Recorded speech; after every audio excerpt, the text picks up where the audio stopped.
নমস্কার, আমি শান্তনু ভাই। ইউক্যান পেজে জানাই আপনাকে স্বাগত।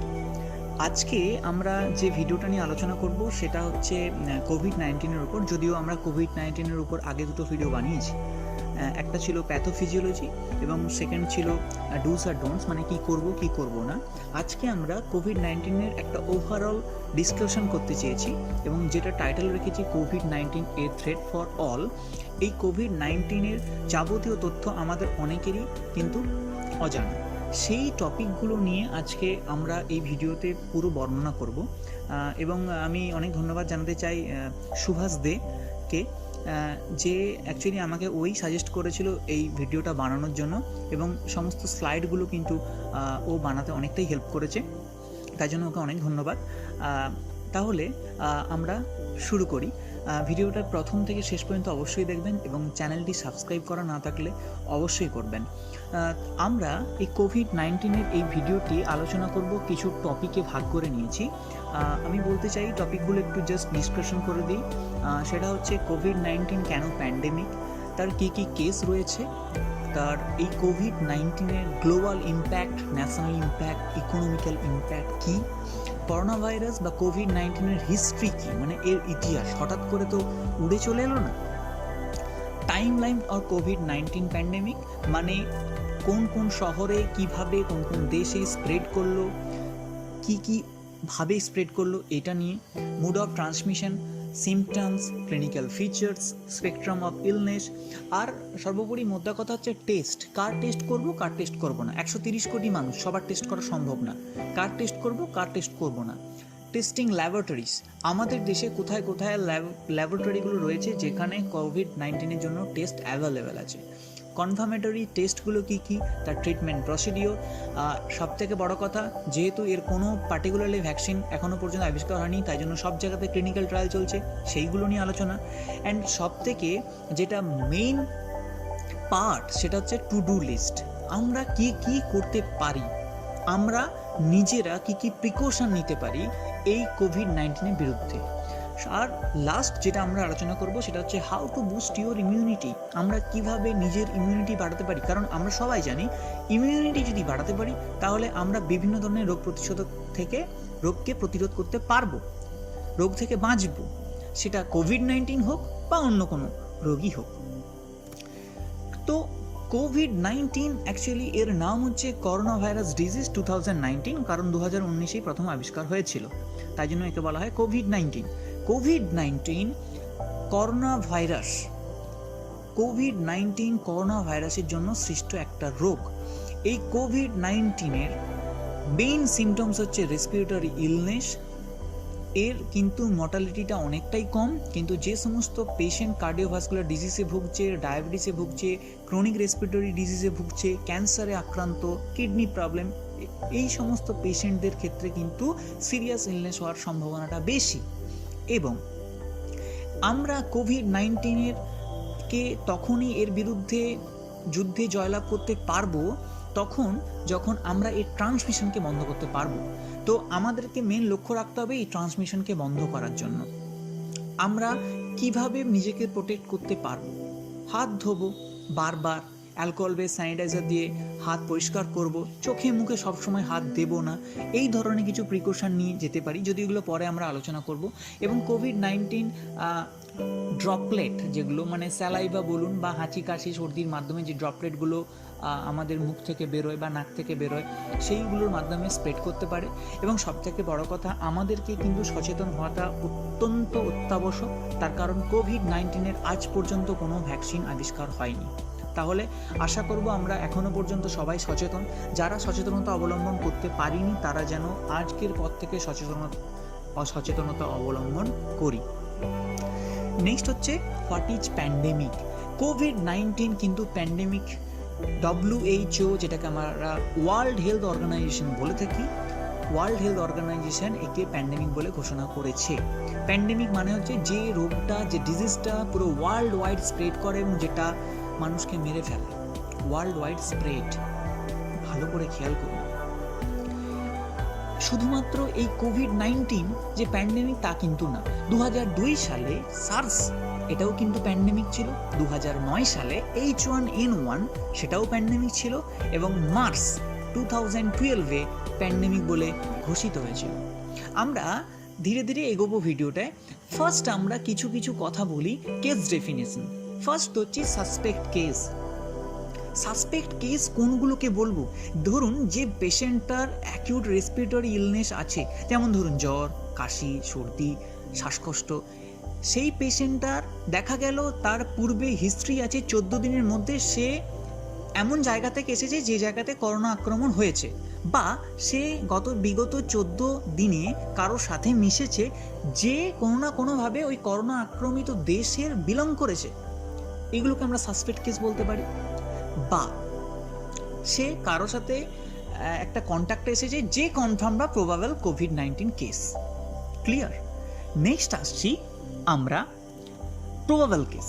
প্রবাবল কেস হচ্ছে ধরুন কোনো একটা সাসপেক্ট কেস যার টেস্ট হয়নি, কোনো কারণের মাধ্যমে টেস্ট হয়নি, কিন্তু তাকে কোয়ারেন্টাইনে থাকতে বলেছে বা মেডিকেল অ্যাডভাইজারি করতে বলেছে বা হেলথ ওয়ার্কারদের দ্বারা সে ট্রিটমেন্টে রয়েছে, মানে তাকে একটা আলাদাভাবে রাখা হয়েছে, তাকে আমরা প্রবাবল কেস বলতে পারি। বা ধরুন কোনো একটা পেশেন্ট সে সাসপেক্ট কেস ছিল এবং যার টেস্ট করা হয়েছে কিন্তু তার এখনও টেস্টের রিপোর্ট আসেনি, সেটা হচ্ছে প্রবাবল কেস। কনফার্ম কেস কোনগুলো? কনফার্ম কেস হচ্ছে যে ল্যাবরেটরি থেকে তাকে বলে দিয়েছে যে এই কোভিড-19 পজিটিভ, সেটা হচ্ছে কনফার্ম কেস। নেক্সট হচ্ছে কন্ট্যাক্ট। কন্ট্যাক্ট মানে আমি ডাইরেক্টলি কোনো একটা কোভিড-19 পেশেন্টের সাথে ডাইরেক্টলি কন্ট্যাক্টে এসেছি। যেমন ধরুন আমি মানে এই যে কন্ট্যাক্ট এসেছি সেটা 2 থেকে 14 দিনের মধ্যেই। ধরুন আমি কোনো একটা কোভিড-19 পেশেন্ট, তার সাথে ফেস টু ফেস কন্ট্যাক্টে এসেছি এবং সেটা 1 মিটার দূরত্বের মধ্যে 15 মিনিট ধরে তার সাথে বকবক করেছি, কি গল্প করেছি। বা ডাইরেক্টলি ফিজিক্যাল কন্ট্যাক্ট হয়েছে। ডাইরেক্টলি ফিজিক্যাল কন্ট্যাক্ট মানে আমরা সবাই বোঝেন, ফিজিক্যাল কন্ট্যাক্ট মানে হয় ধরুন হ্যান্ডশেক করেছি, বা ধরুন তাকে জড়িয়ে ধরেছি, বা অন্যান্য কোনোভাবে ফিজিক্যালি তার সাথে আমার কন্ট্যাক্ট হয়েছে, সেক্ষেত্রে হতে পারে কন্ট্যাক্ট। এবং কোভিড-19 পেশেন্টকে ট্রিটমেন্ট করছে অথচ সেই হেলথ ওয়ার্কার জানে না যে সেই কোভিড-19 আক্রমণ বা তার মধ্যে কোভিড-19 আছে, তার ডিজিজটা রয়েছে। সেই ডক্টর বা হেলথ কেয়ার প্রফেশনাল সে কিন্তু তখনও পর্যন্ত তার পার্সোনাল প্রোটেক্টিভ ইকুইপমেন্ট ইউজ করেনি, তার ফলেও কিন্তু তার রিস্ক আছে, সেগুলোকে বলা হয় কন্ট্যাক্ট। ক্লিয়ার? নেক্সট আছে গ্লোবাল ইম্প্যাক্ট অফ কোভিড-19। আপনারা আজ পর্যন্ত সবাই টিভি, পেপার, রেডিও, যে কোনো ইন্টারনেট, যে কোনো মিডিয়াম থেকে জানেন আজকে গ্লোবালি এই পুরো বিশ্বে টোটাল কতগুলো কেস, কতজন মারা গেছে। আমি এই প্রসঙ্গে আসছি না, শুধু প্যানিক হওয়ার কোনো দরকার নেই। আমি একটা জায়গাতে আসবো, সেটা হচ্ছে রিকভার্ড কেস। আমরা এখনো পর্যন্ত দেখেছি 13,32,719 জন টোটাল বিশ্বে রিকভার্ড হয়েছে। এটা সবসময় মাইন্ডে রাখবেন যে করোনা মানেই কিন্তু মৃত্যু নয়, করোনা থেকে অনেক মানুষ যুদ্ধে জয়লাভ করেছে। আমি আসবো আমার ইন্ডিয়াতে কি হয়েছে। ইন্ডিয়া আমার দেশ, ভারতবর্ষ। টোটাল কেস 56,351, তার মধ্যে অ্যাক্টিভ কেস 37,682। আবারও বলছি, আমি সবসময় দেখি রিকভার্ড।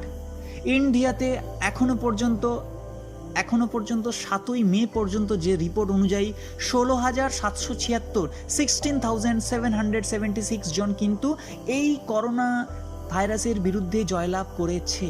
কিন্তু দুঃখের কারণ একটাই আছে, 1,889 জন কিন্তু মারা গেছে।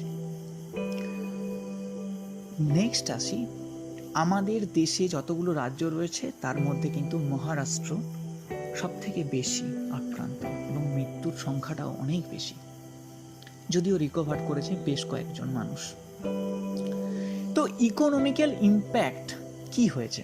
আমি ইকোনমিক্যাল ইম্প্যাক্টটা না একটু মজার ছলে করে বলি এবং সাজিয়েওছে মজার ছলে।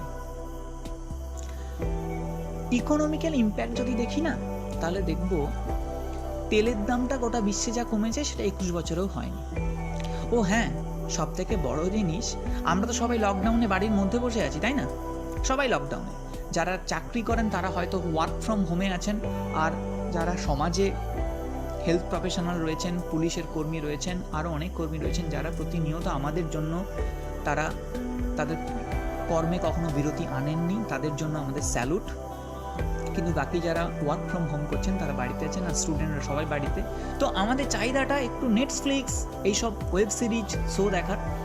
নেটফ্লিক্সের শেয়ার সব থেকে বড় তেল কোম্পানি এক্সন মোবিলের শেয়ারের থেকেও কিন্তু এর শেয়ার বেড়ে গেছে।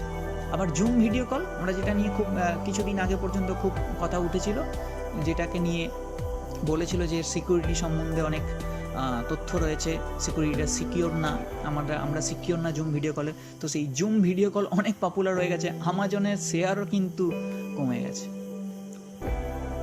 চাইনিজ যে কার সেল কোম্পানিগুলো সেগুলো 48% ডিক্রিজ করেছে। আর সব থেকে বড় কথা, পলিউশন অনেক কমে গেছে, যদিও এটা ইকোনমিক্যালি না, এটা আমরা ন্যাচারাল দিক থেকে দেখতে চাই।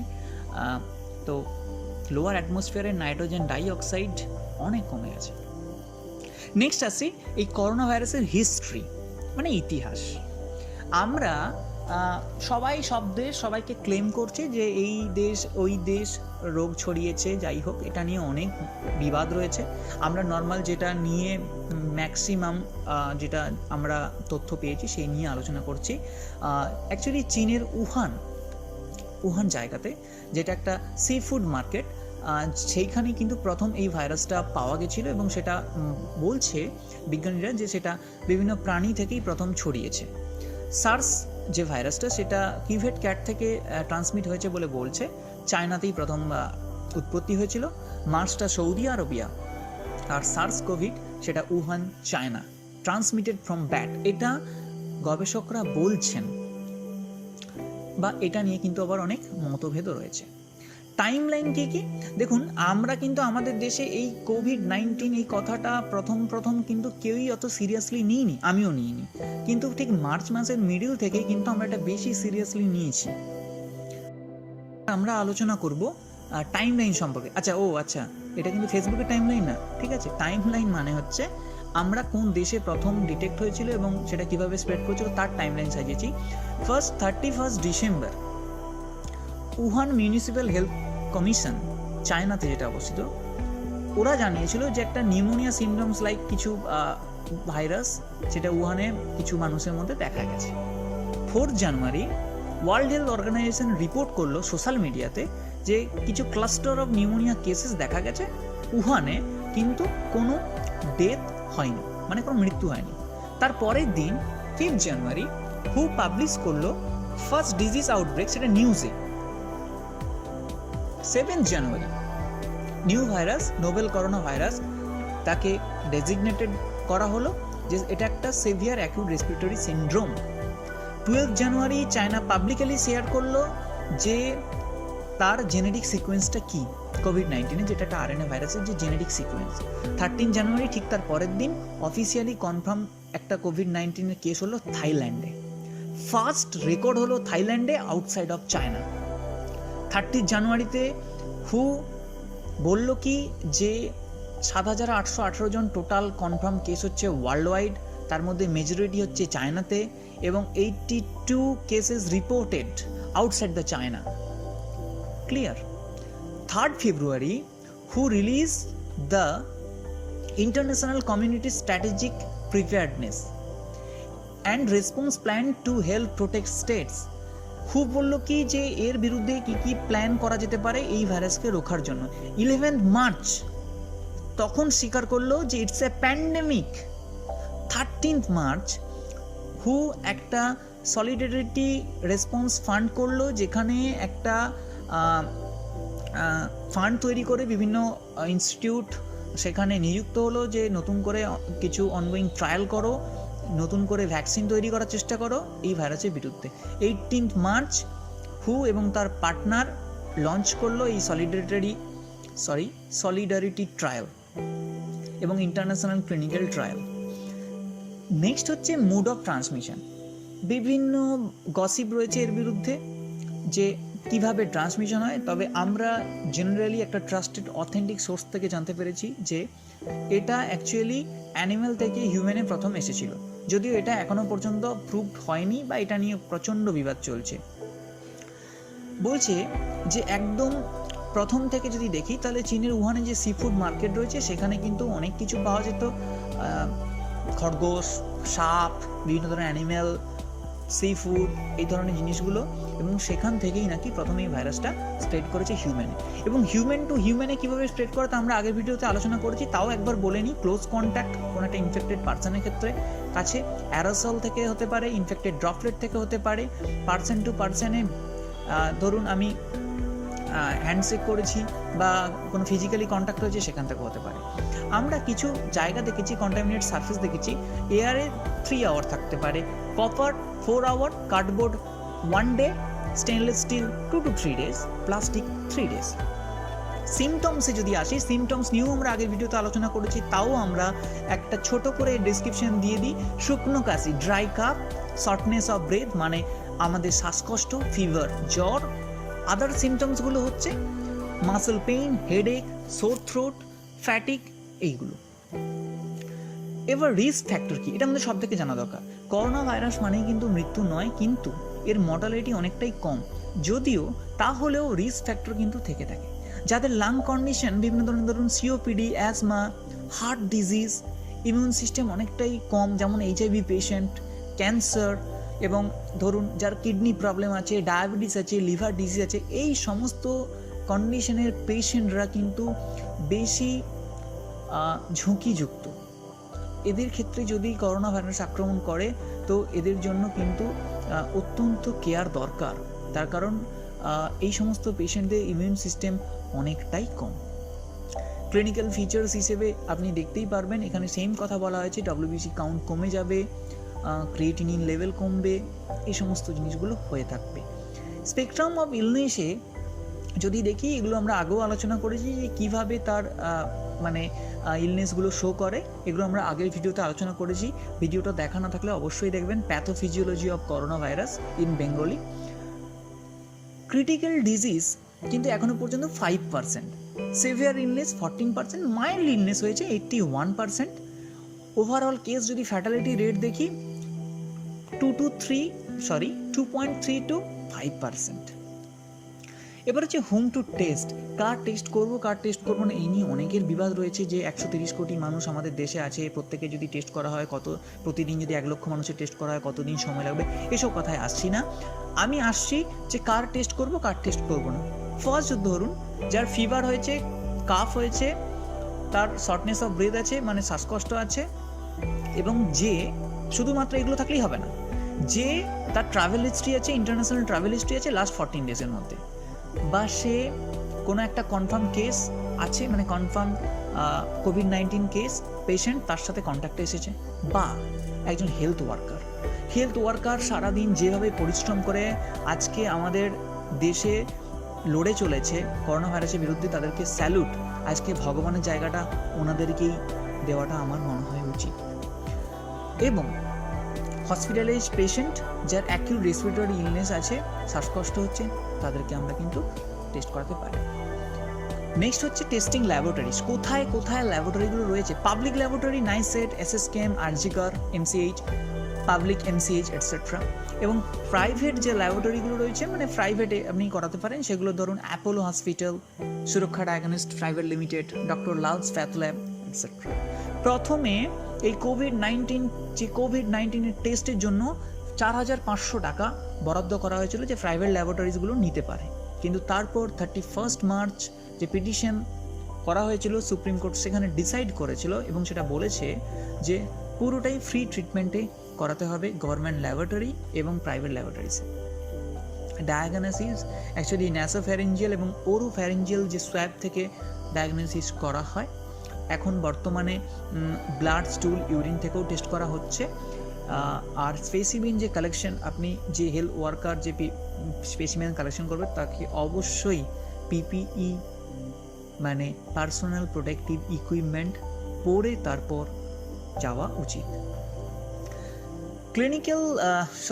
ডায়াগনোসিসের জন্য যে ক্লিনিক্যাল স্যাম্পল কালেকশন করবে সেটা কিভাবে প্যাকেজ করা হয়, কিভাবে ট্রান্সপোর্টেশন করা হয়, সেগুলো নিয়ে আমি ডিটেলসে বলছি না, এগুলো এই স্লাইডে এখানে বলা রয়েছে, আপনি অবশ্যই দেখবেন। এগুলো নিয়ে বললে আমার মনে হয় আপনি বোর ফিল করবেন, তাই জন্য আমি বললাম না। যেটা দরকার আমি সেটা নিয়ে অবশ্যই ডিসকাস করব। এবং টেস্ট যেগুলো হয় সেগুলো molecular test, serological test, medical imaging. Molecular test মানে অ্যাকচুয়ালি পলিমারের চেন রিয়েকশনের উপর ভিত্তি করে করা হয়, গলার সেল থেকে করতে পারি। সেরোলজিক্যাল টেস্ট যেটা, সেটা ধরুন কোনো পেশেন্ট, তার কোনো সিমটমস হয়তো দেখা যাচ্ছে না, তার কিন্তু তার মধ্যে অ্যান্টিবডি প্রোডাকশন হয়ে আছে to fight the against virus, সেই সমস্ত পেশেন্টদের ক্ষেত্রে সেরোলজিক্যাল টেস্ট করা হয় ব্লাড স্যাম্পল নিয়ে। মেডিকেল ইমেজিংটা আমরা জেনারেলি করতে চাই না, তার কারণ এর ক্ষেত্রে এর জন্য কি হয়, চেস্ট সিটি স্ক্যান, এক্সরে, এর জন্য বাড়িতে বসে হবে না, মানে বাড়িতে গিয়ে হেলথ ওয়ার্কার করতে পারবে না, তার জন্য নিয়ে যেতে হবে। আর যখন এই পেশেন্টের মোবিলিটি বাড়বে তখন কিন্তু আরও বেশি ট্রান্সমিশন হওয়ার সম্ভাবনা বেশি। সব থেকে বেশি ধন্যবাদ জানানো উচিত অ্যাবোট কোম্পানি। তারা নিজেরা একটা মেশিন তৈরি করেছে যার ফলে 5 মিনিটসের মধ্যেই কিন্তু টেস্ট করা যায়। মেসা বায়োটেক তারাও একটা মেশিন তৈরি করেছে, এবং সেফেইড তারাও কিন্তু তারা একটা মেশিন তৈরি করে ফেলেছে। ট্রিটমেন্টে যদি আসি, এর কোনো এখনও পর্যন্ত কোনো মেডিকেলভাবে কোনো মেডিসিন তৈরি হয়নি। তবে আমরা যে সমস্ত সিমটমসগুলো হয় সেগুলোকে সাপ্রেস করার জন্য কিছু আমরা ট্রিটমেন্ট প্রসিডিওর নিই। কাফ সিরাপ, হ্যাঁ, বেশি করে জল খাও, তুমি ঠান্ডা লাগিও না, রেস্ট নাও, যন্ত্রণা ব্যথা হলে পেন কিলার, এগুলো। মাইল্ড ইনফেকশন হলে বাড়িতে হোম আইসোলেশন, কোয়ারেন্টাইন যেটাকে আমরা বলছি। এবং আপনার যদি ক্রিটিক্যাল ইনফেকশনগুলো হয় তাহলে সবথেকে বড় কথাটা মন দিয়ে শোনা উচিত, আপনি আগে কোনো একটা হেলথ ডিভিশনে ফোন করুন, ওখানে জানান আপনার পাস্ট হিস্ট্রি, 14 দিনের মধ্যে কোথাও গেছিলেন কি না, ট্রাভেল এক্সপিরিয়েন্স শেয়ার করুন ফোনে, তারপর আপনি হসপিটালে যান। অনগোয়িং ক্লিনিক্যাল ট্রায়ালস, যেটা নিয়ে অনেক কথা আমরা শুনেছি টিভিতে, এই হাইড্রক্সি ক্লোরোকুইন নিয়ে ভারত আমেরিকা বিবাদ, এইসব নিয়ে আসছি না। অ্যাকচুয়ালি হু সলিডারিটি একটা ফান্ড তৈরি করেছে যেখানে বিভিন্ন তার পার্টনার্স রয়েছে, তারা চাইছে যে নতুন করে এর ভ্যাকসিন বা কিভাবে ট্রিটমেন্টকে ইজিলি করা যায় তার জন্য। সেক্ষেত্রে দেখা যায় যে অনেকেই বলছে হাইড্রক্সি ক্লোরোকুইনের একটা অ্যান্টিভাইরাল অ্যাক্টিভিটি আছে। ইউরোপিয়ান ক্লিনিক্যাল ট্রায়াল রেজিস্টার করেছে যে তারা হাইড্রক্সি ক্লোরোকুইনের উপর অ্যান্টিভাইরাল অ্যাক্টিভিটি দেখেছে এবং তার জন্য ক্লিনিক্যাল ট্রায়ালও করেছে। ইউনিভার্সিটি অফ অক্সফোর্ড, সেখানে যারা রিসার্চাররা রয়েছেন তারাও দেখেছে যে তারাও একটা ভ্যাকসিন তৈরি করেছে। তারা ভ্যাকসিন তৈরি করে সেটা 1110 জন ভলান্টিয়ারের ক্ষেত্রে দিয়েওছে। তার মধ্যে 50%কে তাদের ওই ভ্যাকসিন আর 50%কে নর্মাল মেনিনজাইটিসের ভ্যাকসিন দিয়ে ট্রিট করছে। সেটা এখনও ট্রিটমেন্ট প্রসিডিওরে চলছে, মানে যেটা একটা পরীক্ষার বিষয়। এবং জেরুজালেমের পোস্ট অনুযায়ী Israel institute of biological research তারা কিন্তু বলেছে যে তারা ডেভেলপমেন্ট করেছে একটা নতুন অ্যান্টিবডি বা প্যাসিভ ভ্যাকসিন এবং সেটা কমপ্লিট করেছে। সেই রিসার্চ যে টিম, সেই রিসার্চ টিম বলেছে যে তারা ফার্স্ট স্টেজ অফ ভ্যাকসিনকে ডেভেলপমেন্ট করেছে এবং সেটা যদিও আলোচ্য বিষয়। নেক্সট হচ্ছে যেটা সর্বোপরি ইম্পর্টেন্ট, সেটা টু ডু লিস্ট। আমরা কী কী করব না, তার কারণ এই ভাইরাসের ট্রান্সমিশনকে যদি আমরা আটকাতে পারি তাহলে সহজেই আমরা কোভিড-19 বা করোনা ভাইরাস ডিজিজ 2019 এর বিরুদ্ধে জয়লাভ করতে পারবো। আমরা আমাদের হাত বরাবরের 20 সেকেন্ড ধরে ভালো করে পরিষ্কার করে ধোবো। এটা আমাদের মেইন বলতে পারি কর্তব্য অ্যাজ এ কমন ম্যান। কাশি বা হাঁচি হলে মুখ ঢেকে কাশবেন বা হাঁচবেন এবং আপনি এরপরে হাত ধুয়ে ফেলবেন। আপনি যদি হেলথ ওয়ার্কার হন, যদি কোনো পেশেন্ট হ্যান্ডেলিং করে থাকেন, তারপর আপনি নিজের কেয়ার করুন, হাত ভালো করে ধুয়ে ফেলুন, স্যানিটাইজার দিয়ে হাত পরিষ্কার করুন। খাবার আগে অবশ্যই হাত ধোবেন। আফটার টয়লেট ইউজ হাত ধোবেন। যদি কোনো আপনার শখ লাগে, আপনার যদি শখ থাকে কোনো পশুপালনের হিসেবে, সেইগুলো করার পরও কিন্তু হাত ভালো করে ধুয়ে নেবেন।